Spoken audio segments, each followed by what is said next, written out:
La termodinámica estudia los efectos de los cambios de temperatura, presión y volumen en un sistema físico. Para avanzar en la comprensión de estos temas, hagamos una revisión del significado de cada concepto.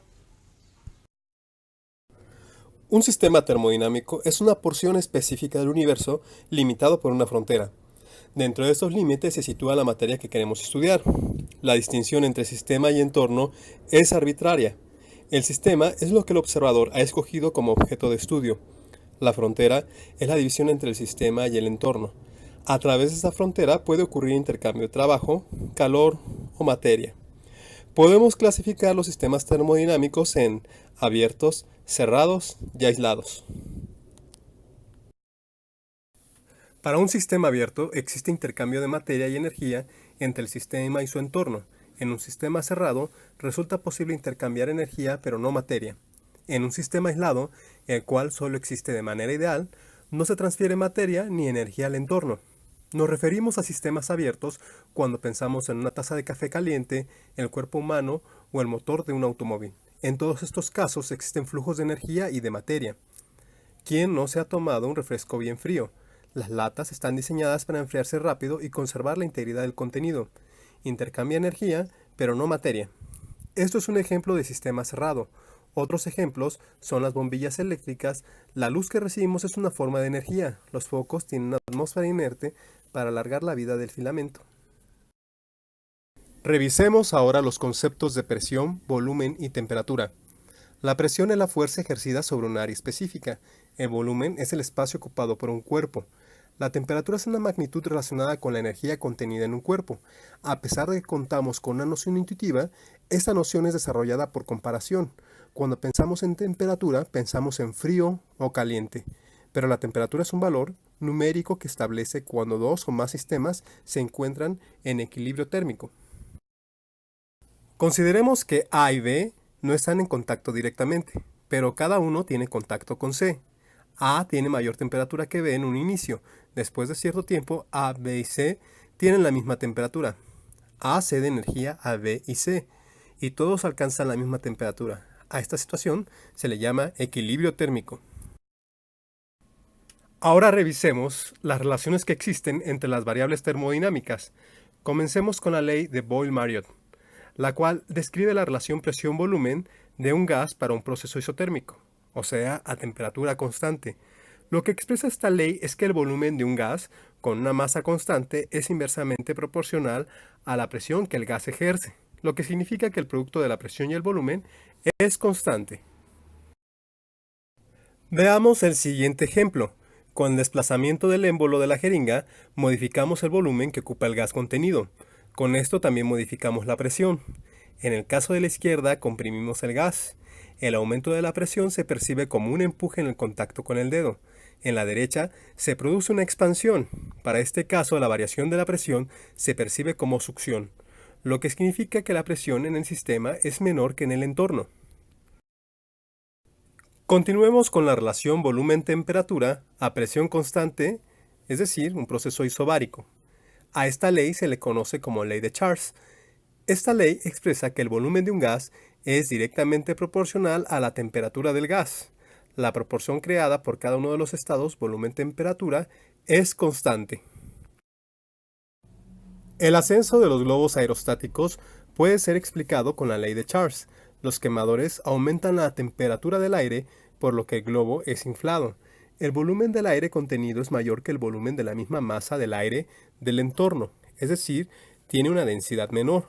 Por lo tanto, el globo se eleva hasta el punto en que las densidades del aire son semejantes. Sirvámonos de la ley de Charles para explicar el concepto de temperatura absoluta. Veamos la siguiente tabla. Se observa que el volumen del gas se comporta de acuerdo con la ley de Charles. El valor de la temperatura es expresado en las escalas Celsius y Fahrenheit. Pues bien, coloquemos los valores en una gráfica y observemos cuál es la distribución. Los puntos pueden ser asociados en una línea recta, que está representada en color azul. Sabemos que la recta representa una función, para la cual el volumen es igual al producto de una pendiente por el valor de la temperatura. Esta pendiente es una constante. Este producto Además, es sumado a una ordenada al origen.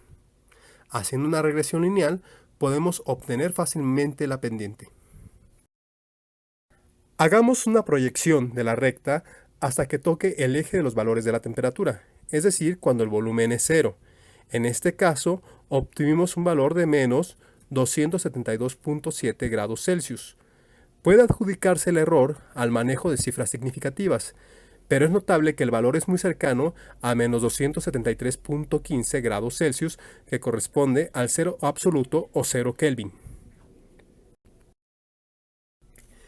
Revisemos ahora la ley de Gay-Lussac, que nos dice que la presión es directamente proporcional a la temperatura del gas para un proceso a volumen constante, es decir, isocórico. Por lo tanto, la proporción de presión-temperatura para cada uno de los estados es una constante. Los neumáticos de los vehículos de Fórmula 1 contienen gas nitrógeno, no aire, a una presión de 1.1 bar, aproximadamente 16 libras por pulgada cuadrada. Normalmente la presión de las llantas de los autos de calle es el doble, pero los monoplazas de Fórmula 1 solo pesan 600 kilogramos. La fricción es mayor que en un auto convencional debido a la gran superficie de las llantas, llegando a presentarse temperaturas mayores a 100 grados Celsius, lo que provoca que la presión interna se incremente proporcionalmente, lo que a su vez provoca que en ocasiones esta presión interna supere el límite de tensión de la llanta y reviente. En todas las relaciones estudiadas hemos considerado sistemas cerrados, es decir, que la materia contenida en el sistema no cambia. Para llegar a una expresión que agrupe a todas las anteriores necesitamos incluir a la masa como otra variable termodinámica. Esto se logra con la ley de Avogadro, que nos dice que volúmenes iguales de distintas sustancias gaseosas, medidos en las mismas condiciones de presión y temperatura, contienen el mismo número de moléculas. Ahora, combinemos todas las expresiones anteriores. Para cada una, se ha considerado una constante que se ha identificado con un subíndice. Ahora todas estas constantes están contempladas en la constante R de los gases ideales. Nos queda esta expresión. Como nota adicional, la constante R fue acuñada por Émile Clapeyron como un homenaje para Henri Victor Regnault. Como método mnemotécnico, podemos utilizar la frase Pancho Villa igual a las niñas ricas de Torreón para representar que el producto de la presión y el volumen es igual al producto de la constante R, el volumen y la temperatura.